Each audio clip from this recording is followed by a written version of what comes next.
right, so we're gonna jump right into this one, man. So I don't even want to. Well, there's no way that I can even try to sugarcoat some of the numbers that I'm gonna put up in regards to this video, in regards to this position group. You see the thumbnail? We're talking about the cornerback room. This is gonna be a cornerback room review. And everybody knows that one of the weakest links or weakest parts of the New York Giants defense are the cornerbacks. I actually like this. I like the safety room better than I like the cornerback room. And again, the theme of the New York Giants this year, going into this year, is the unknown. We saw episode 2 of Hard Knocks. We know that prior to the Brian Burns trade and, giving them a lot of money, that cornerback was on the list. Joe Shane made the joke about, we got Brian Burns, Dex, and Kayvon now, got a good pass rush. Who's going to, I can play cornerback is what he said.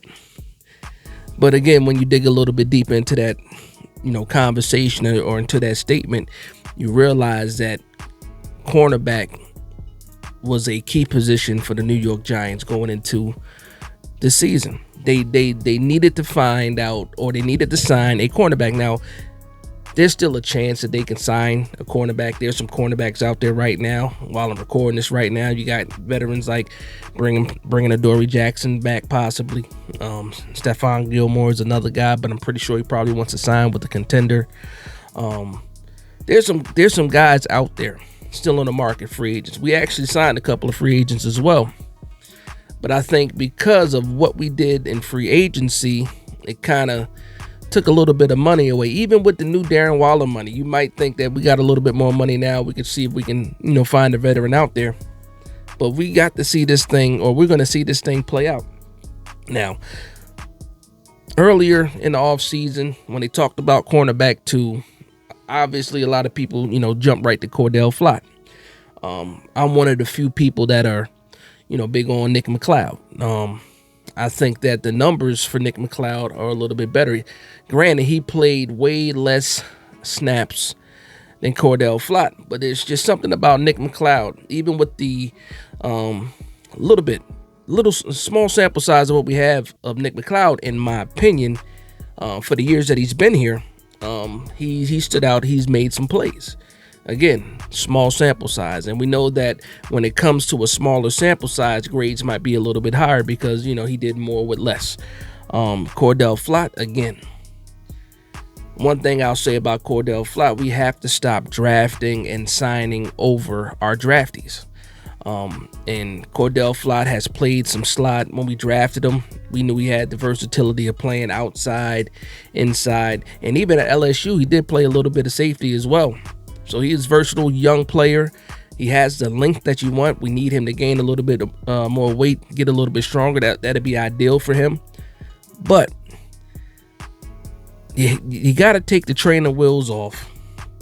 And even me saying that, I'm more of a Nick McCloud guy, CB2, with this current roster, than Cordell Flott.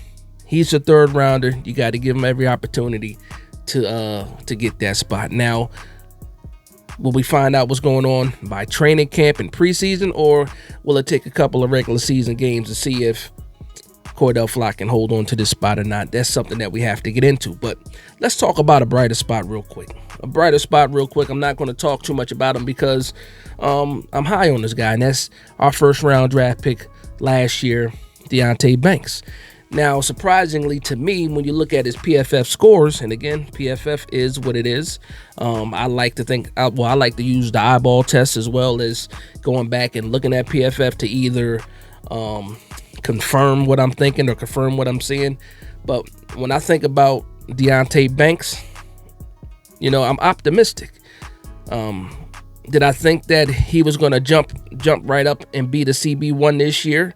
At the end of the season, I didn't think so, but circumstances are what they are, and right now, Deonte Banks is CB1 for the New York Giants. I'm rooting for the kid.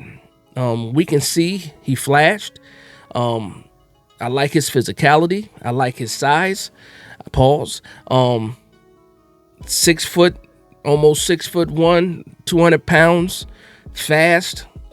Pretty good ball skills, physical, likes to talk. I like Deonte Banks.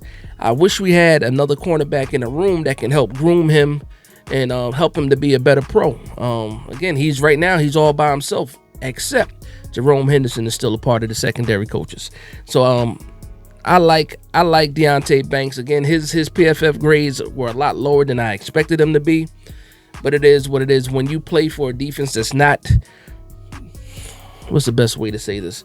When you're not getting the best out of the defense, that tends to affect everybody individually. When the whole group is not playing as well, it tends to affect the entire group individually as well. But Deonte Banks, still a bright spot for me.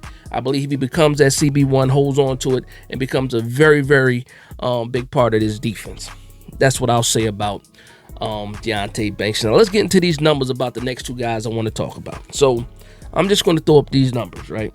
You see them side by side. One side has an overall grade of 53.3, rush grade of 49.2, pass rush grade of 41.7, and then a coverage grade of 59.4. The other guy has a overall grade of 74.8, run defense grade of 45.3, pass rush grade of 56.4, and a coverage grade of 80.7. Now, this is the thing about PFF that you have to take with a grain of salt sometimes. And then that's when you go back to watching the tape, watching the games, and the eyeball test. You know, you can take certain things into it. Which guy would you pick? Just going off of those numbers, which guy would you pick? The guy on the right or the left? Okay. So, like I said before, I'm a big Nick McCloud guy. And Nick McCloud has the better grades in these graphics. But when you look at the snap count, you understand why his grades are a little bit higher. So as far as snap count goes, Nick McCloud had 312 total snaps last year. 182 of those snaps were in coverage. Okay. Cordell Flott had 519 snaps, was it 332 coverage snaps. So you already see that the snap totals are lopsided. But then when you look at, targets versus receptions, Cordell Flott, what did he have? He was targeted 62 times and gave up 40 receptions. Nick McCloud was targeted, where's the number? 22 times and gave up 15 receptions. So the percentage of receptions given up are way more. If you're talking about percentages, are way more for Nick McCloud versus Cordell Flott. So even though he has better grades than Cordell Flott, when you look at the numbers and you think about the average and you project with more snaps, those numbers go down and Cordell Flott seems like he's the better player. But again, I take it back to the eyeball test. And for some reason, I just see Nick McCloud making a lot of plays. But again, Cordell Flott probably has the higher upside. So that's just talking about that cornerback 2 spot. Again, Cordell Flott is penciled in. Nick McCloud is a guy that I was high on, but I'm with the coaching staff. I'm with giving Cordell Flott, the opportunity to get this spot, give him the first licks or whatever, like that. Pause. But I'm with this decision right now. Let's talk about some other guys on the squad now. The Giants did decide to bring back Darnay Holmes. And we understand why they brought back Darnay Holmes. One thing about Darnay Holmes is he's good in with his run defense. He's good at sniffing out screens. And what is Shane Bowen doing? He's bringing in zone in the secondary. And one thing that Darnay Holmes can do, because he's not very good in man-to-man, he can play some decent zone. So I think that's why they brought him back. Also, nobody solidified as far as the slot corner position goes. Yes, we drafted Andrew Phillips. I'll talk about him in a moment. But Darnay Holmes, in all honesty, Darnay Holmes is in the mix when it comes to... Now, he can also be a bubble player as well, roster bubble guy as well. But you have to consider, especially when you're looking at who else is here, you have to consider Darnay Holmes as a candidate definitely to make the team, but possibly somebody that can get some decent snaps in the slot. So after that I got Andrew Phillips. Okay, Andrew Phillips, draft pick for the New York Giants, surprised a lot of people with how early we drafted him. He was handpicked. The Giants got a chance to see him a lot. I believe it was Senior Bowl week. They're out there, Jerome Henderson working them out during the combine and stuff like that. They was it the top 30 visit as well? They did their due diligence when it came to Andrew Phillips. And even though that Kentucky defense did not showcase, a lot of his ability, with that scheme, a lot of people say that, he can play in a pinch on the outside and stuff like that. Well, let's talk about what he is. He's an aggressive cornerback. He's here for, he's not a guy that's afraid of contact. He will come up and run support. Shane Bowen likes that about him.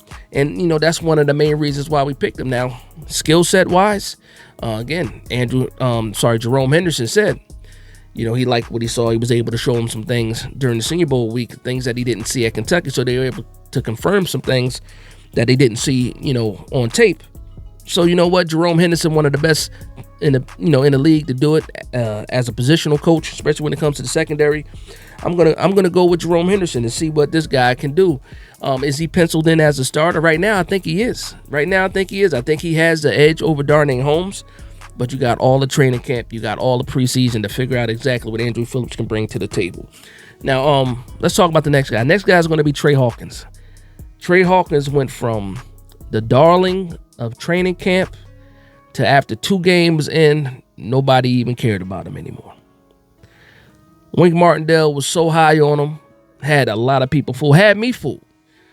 When they wanted to start him outside and put Adoree Jackson on the inside as slot, a lot of people were like, well, let Wink do what he want to do. Let Wink cook. And instead of Wink cooking, Trey Hawkins was the one getting cooked. But guess what? 6th round pick, fantastic RAS score, 6'1", 200 pounds, physical cornerback. You can go back and look at some of the tape, physical cornerback at Old Dominion.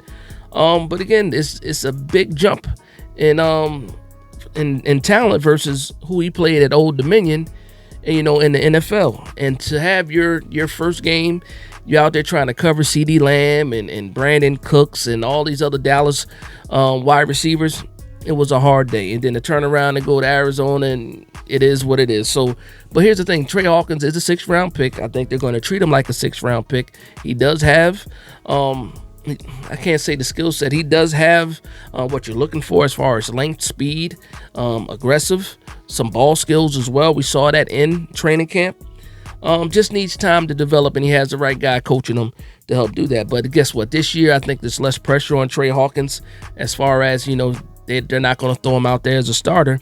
So that gives him a chance to really develop. And for a lot of people that just were ready to cast him to the side, I'm actually still a fan of Trey Hawkins because he still did what he did in order to impress Wink Martindale last year. So I think that same person is there. He just had his confidence just took a big hit.